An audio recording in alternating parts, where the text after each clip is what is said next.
Anda masih bersama kami dalam Aceh hari ini.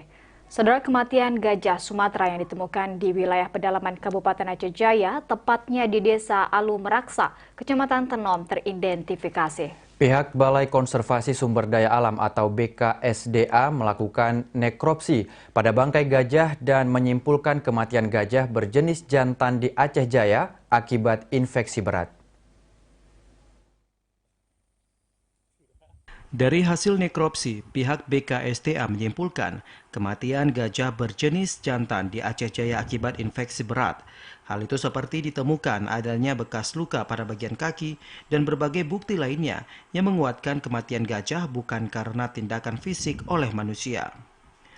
Rosa Wahyuni, dokter hewan dari BKSDA Provinsi Aceh mengatakan, untuk saat ini pihaknya telah mengambil sejumlah sampel berupa organ hati, paru, jantung, usus dan limpa guna uji lab di pusat laboratorium forensik untuk memastikan terkait kematian gajah itu.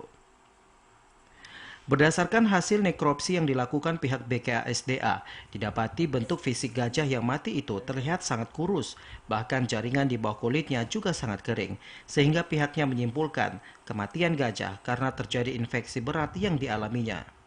Tidak ada tanda-tanda kekerasan fisik lainnya selain luka yang serius pada bagian kaki kiri depan.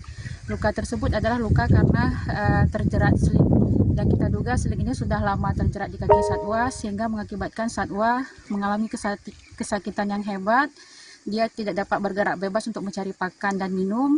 Gajah yang ditemukan mati di wilayah pedalaman Desa Alu Meraksa, Kecamatan Tenom, Aceh Jaya, berjenis kelamin jantan, dengan umurnya diperkirakan berkisar 9 hingga 10 tahun, dan diduga kematiannya akibat sakit berat yang diderita satwa itu, sehingga menyebabkan penyebaran bakteri dari infeksi yang menyebar cepat ke tubuh, yang mengakibatkan bakteremia yang berujung pada kematian.